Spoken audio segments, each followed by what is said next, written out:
What if one of the largest empires to ever exist has been wiped from our collective memory? Not lost over time, but intentionally removed. For centuries, maps across Europe displayed a colossal territory stretching from Eastern Europe deep into Asia, boldly labeled Tartary or Great Tartaria.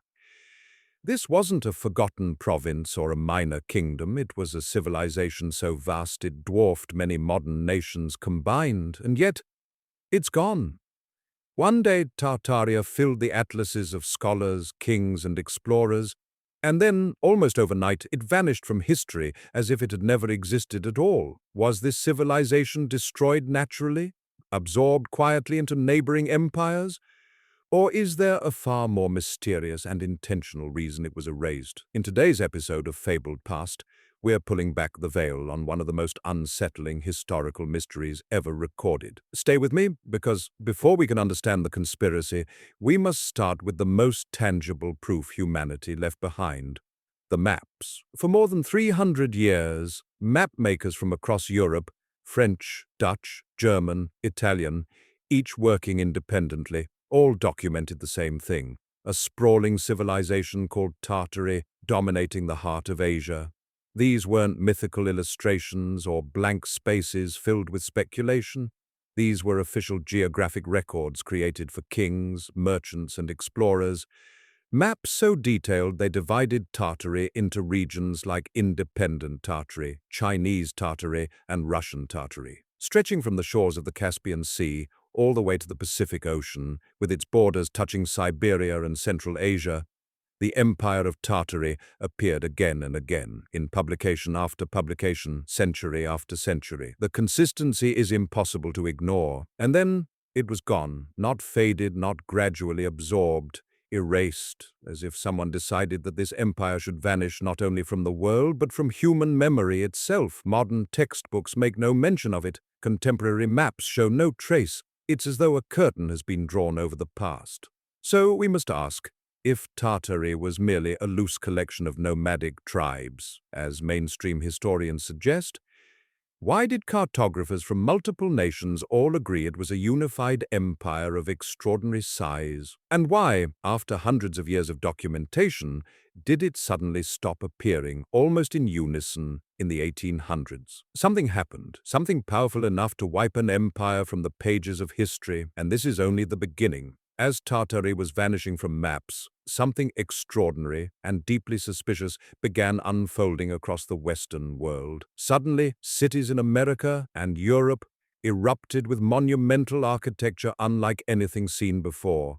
Towering domes, elaborate stone facades, grand arches, colossal government buildings, train stations, libraries, and exhibition halls appeared with astonishing speed. Structures that by today's standards would take decades to build with modern machinery were reportedly completed in just a few short years during the late 1800s and early 1900s. The craftsmanship is so advanced, so precise, that many modern engineers admit we would struggle to replicate them even now. But here's where the mystery deepens. The official historical timeline doesn't add up. Take San Francisco, for example. In 1906, the city was devastated by a massive earthquake. Fires raged, buildings crumbled, yet almost immediately the city supposedly rebuilt itself, not with simple structures, but with breathtaking architectural wonders. Massive stone buildings rose from the ashes in record time, as if an entire workforce of master builders had appeared overnight. Where did this sudden surge of architectural skill come from? How did cities move from rubble to magnificence in mere years, when even basic recovery should have taken decades? Tartarian researchers ask a daring question: were these buildings truly new, or were they remnants of a far older, far more advanced civilization that had recently been erased from history? And if that sounds far-fetched, wait until you see Chicago. In 1893, the world turned its eyes to Chicago for the World's Columbian Exposition, a dazzling fair said to celebrate progress and modern ingenuity. The city unveiled what was called the White City, more than 600 acres of gleaming neoclassical architecture, massive domes, marble colonnades, ornate arches stretching skyward, all of it, according to the records, designed and constructed in just 2 years. 2 years! Even today, with cranes, steel frameworks, and digital modeling, such a feat borders on impossible. Yet somehow, in the 1890s, this temporary city rose in record time. The official story claims the structures were made from plaster and lightweight materials never meant to last. But when you study the photographs, the illusion cracks. These buildings don't look temporary. Their depth, shadow, and detailing speak of permanence, of stone and steel. And then, almost immediately after the exposition ended, every one of these masterpieces was demolished. The explanation: they were never meant to be permanent, but that excuse raises a haunting question. Who builds a city of marvels just to tear it all down? According to Tartarian researchers, the answer is chilling. The exposition sites weren't newly built at all. They were remnants of Tartarian architecture, massive ancient structures that were renovated under the guise of modern exhibitions, then systematically destroyed to eliminate the last visible traces of the lost empire. Look closely, and you'll notice something strange. Buildings from Chicago to San Francisco to St. Petersburg share uncanny similarities. The same columns, the same domes, the same impossible craftsmanship. How could architects from different continents with different resources and no communication produce the same style down to the smallest detail? Unless perhaps they were not different at all. Perhaps they were building upon the same forgotten foundation. If the architecture was not newly built, but inherited, then where did it come from? Tartarian theorists argue that the answer lies beneath our feet, literally. Across cities built before the 20th century, a peculiar pattern emerges. Entire floors of buildings appear to be buried underground. Windows that should face the street are instead peering up from beneath the sidewalk. Doorways sit half submerged in the earth.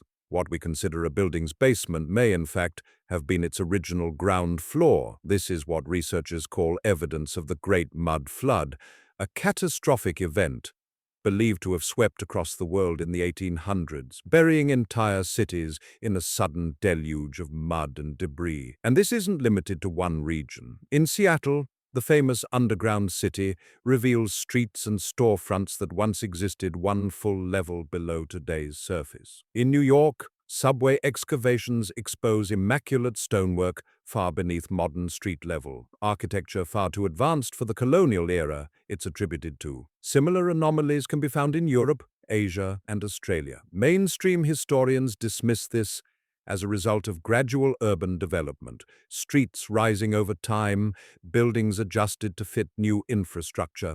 But this theory falls apart when you realize we're not talking about a few inches of sediment over centuries.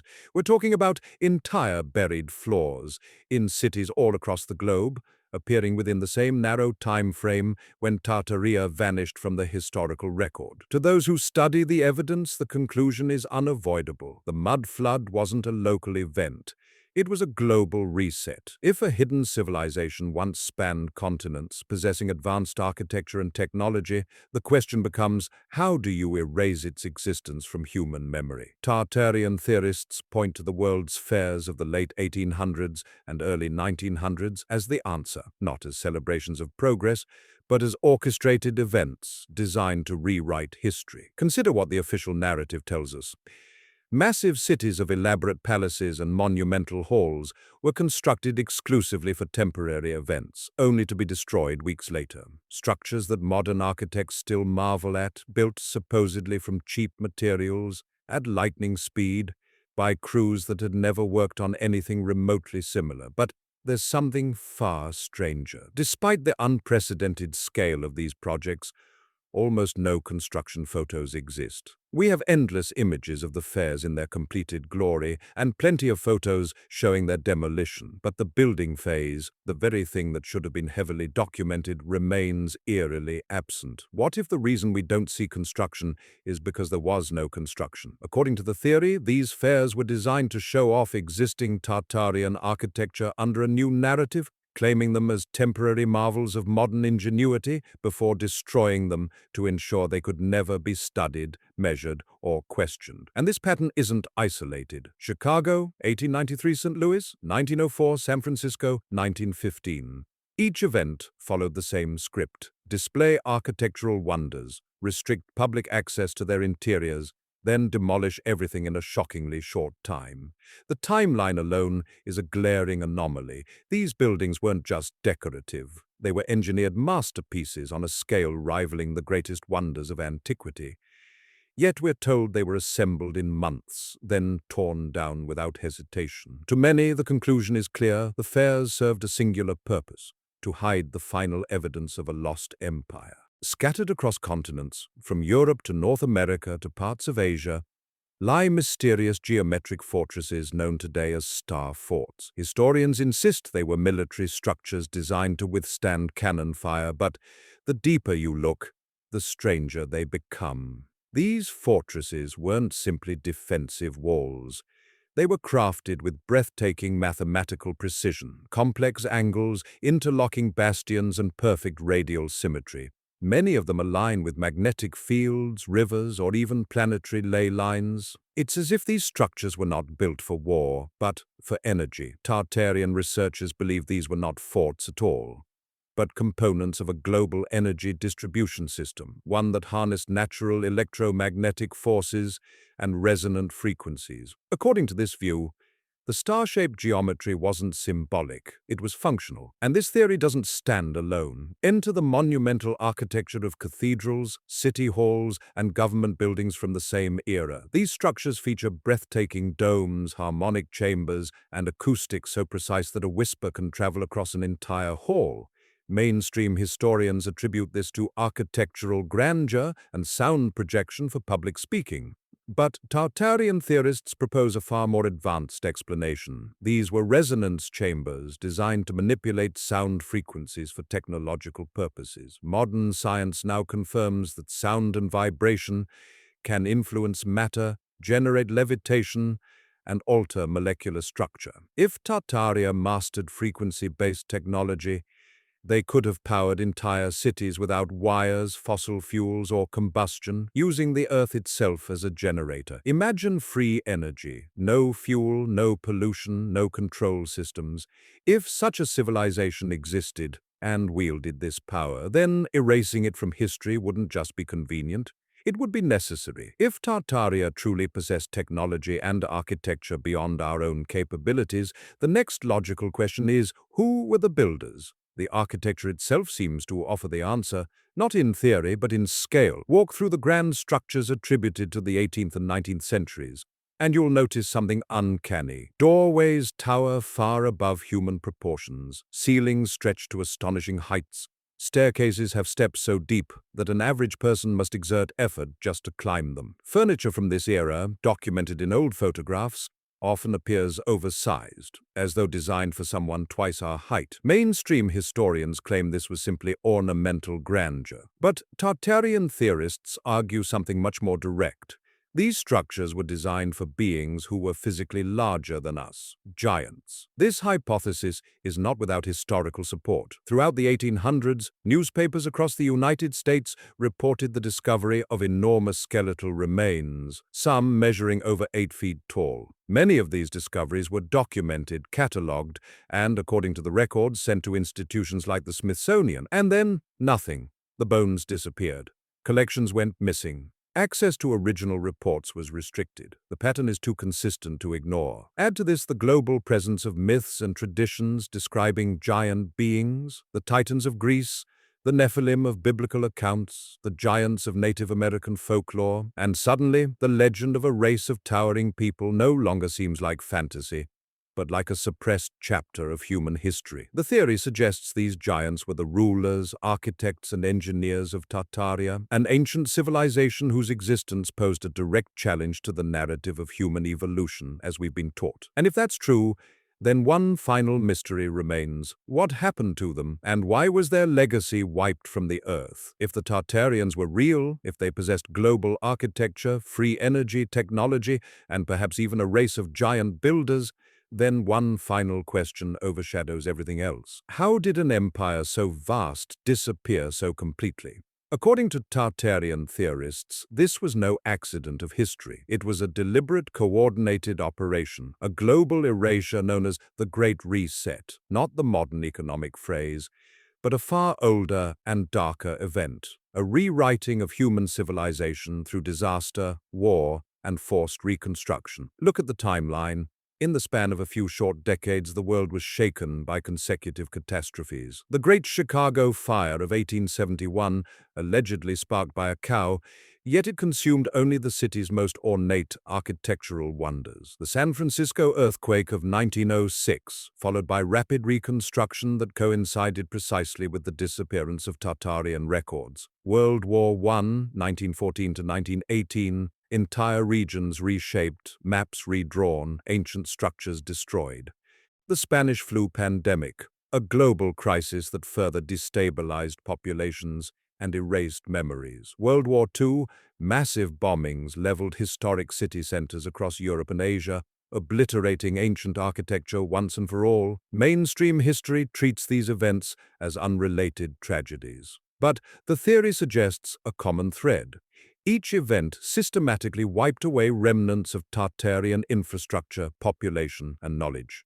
It wasn't just cities being destroyed, it was a past being overwritten. Perhaps the most haunting piece of evidence lies in historical photography. Images from the late 1800s show newly built grand cities with empty streets, monumental buildings, pristine boulevards, yet almost no people. The official explanation is the long exposure time of early cameras. But can that account for entire metropolises appearing void of life? To those who question the official narrative, these photographs don't show bustling new cities. They show abandoned Tartarian cities, freshly repopulated and rebranded as modern civilization. If this theory is true, then our history is not merely incomplete, it has been intentionally rewritten. So, after everything we've uncovered, the maps, the sudden architectural boom, the buried cities, the missing giants, the silent photographs, one question remains: what really happened to Tartaria? Was it a misunderstood region swallowed by empire, a civilization destroyed by natural catastrophe, or a global culture wiped from history during a coordinated reset of the world? The truth may be buried beneath our cities, hidden in censored archives, or erased from textbooks forever. But one thing is certain: there are too many questions, too many coincidences, and too many unexplained anomalies to ignore. The mystery of Tartaria is not just about the past, it's about our origins. And if this chapter of history was hidden from us, what else have we never been allowed to know? Tell me what you believe. Are we uncovering fragments of a forgotten empire, or chasing shadows deliberately placed to distract us from an even larger truth? Share your thoughts in the comments below, and if this episode opened your mind, make sure you leave a like and subscribe. Because what we uncovered today is nothing compared to what's coming next. Stay curious, stay questioning, and until next time, keep your eyes open.